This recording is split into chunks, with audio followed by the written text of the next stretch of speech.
کہ جو مسلمان مرد و عورت بے عملی کی وجہ سے اپنی قدر و منزلت گرا دیتے ہیں، اس رات میں توبہ اور استغفار کی وجہ سے وہ صاحب قدر بن جاتے ہیں۔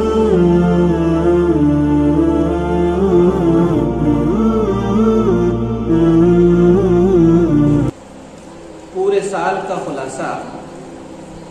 یہ ایک رات شب قدر ہے، جس کے بارے میں حق جل شانہ کا ارشاد ہے کہ 1000 مہینوں سے بہتر ہے۔ بلکہ حدیث میں ہے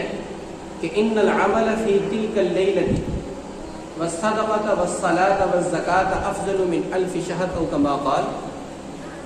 کہ شب قدر میں کوئی بھی نیک کام کیا جائے، صدقہ خیرات ہو، نماز ہو، زکوٰۃ ہو، 1000 مہینوں سے کہیں بہتر ہے۔ ایک طرف وہ شخص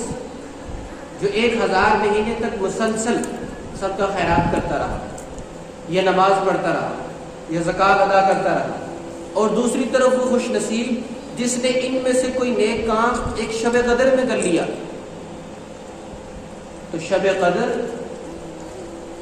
قدر و منزلت والوں کو، یعنی اس رات کی قدر کرنے والوں کو صاحب قدر بنا دیتی ہے، اسی لیے اس کو شب قدر کہتے ہیں۔ اور اس کی ایک وجہ یہ بھی ہے کہ جو مسلمان مرد و عورت بے عملی کی وجہ سے اپنی قدر و منزلت گرا دیتے ہیں، اس رات میں توبہ اور استغفار کی وجہ سے وہ صاحب قدر بن جاتے ہیں۔ اور قدر کے ایک معنی تنگی کے بھی ہیں، اس لحاظ سے اس کو شب قدر اس لیے کہا جاتا ہے کہ اللہ تبارک و تعالیٰ کی طرف سے فرشتے زمین پہ اتنے کثرت سے نازل ہوتے ہیں کہ زمین اپنی وسعت کے باوجود تنگ پڑ جاتی ہے۔ چنانچہ حدیث میں آتا ہے کہ اس رات میں اترنے والے فرشتوں کی تعداد اکثر من عدد الحصا، کنکریوں کی تعداد سے بھی زیادہ ہوتی ہے، اتنے فرشتے اترتے ہیں۔ حدیث میں آتا ہے کہ حضرت جبرائیل علیہ السلام کو جب حکم ملتا ہے تو وہ سبز پرچم لے کے فرشتوں کی ایک بڑی جماعت کے ساتھ زمین پہ اترتے ہیں اور پرچم کو خانہ کعبہ کی چھت پہ گاڑ دیتے ہیں، پھر فرشتوں کو حکم دیتے ہیں پھیل جاؤ۔ چنانچہ یہ فرشتے پوری زمین پہ پھیل جاتے ہیں۔ ہر وہ مرد و عورت جو عبادت میں مصروف ہو، چاہے کھڑا یا بیٹھا، یہ فرشتے اسے سلام کرتے ہیں، اس سے مصافحہ کرتے ہیں، اس کی دعا پہ آمین کہتے ہیں۔ اور ایک اور حدیث میں ہے کہ حضیرت القدس میں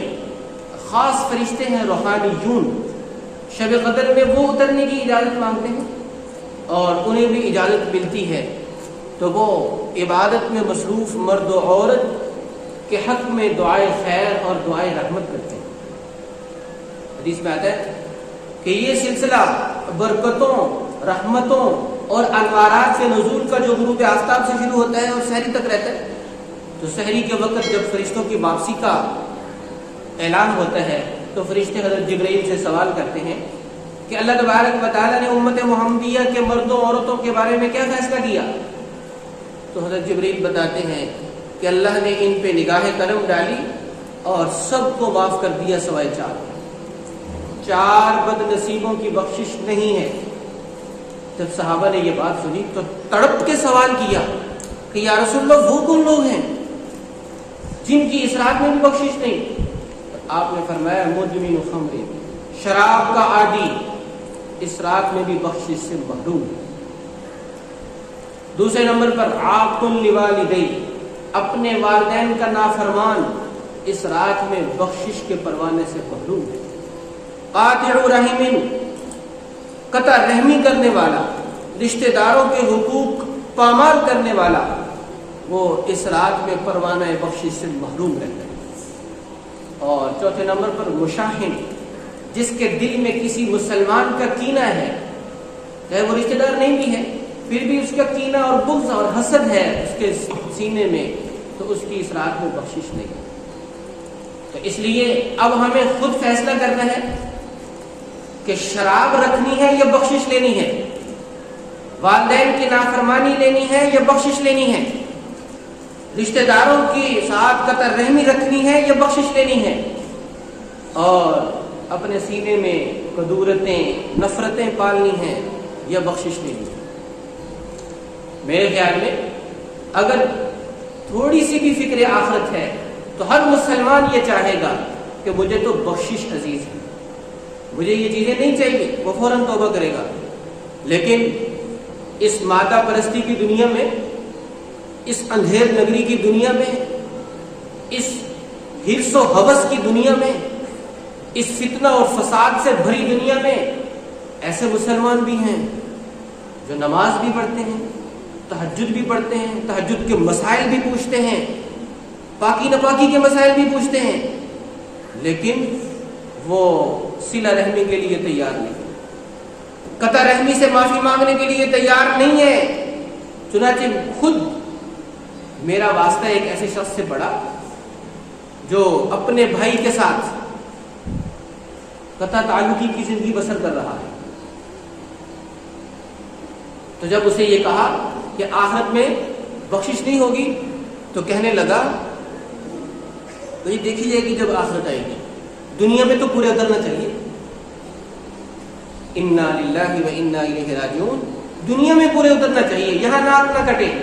آخرت میں کیا دیکھا جائے گا؟ جب قبر جہنم کے گڑھوں میں سے گڑھا بن جائے گی تو دیکھ کے کیا کرے گا؟ جب قبر میں عذاب کے فیصلے ہوں گے تو کہہ رہا دیکھا جائے گا، دیکھ کے کیا کرے گا؟ اور جب قبر کی وسعتوں کو تنگیوں میں تبدیل کر دیا جائے گا اور دائیں جانب کی پسلیاں بائیں جانب کی پسلیوں میں ایسے گھس جائیں گی تو دیکھ کے کیا کرے گا؟ اور وہاں کی چیخوں کو اور وہاں کی صداؤں کو کوئی سننے والا نہیں۔ تو اس لیے اگر ہم معافی چاہتے ہیں تو ہمیں ان چاروں گناہوں سے توبہ کرنی ہے۔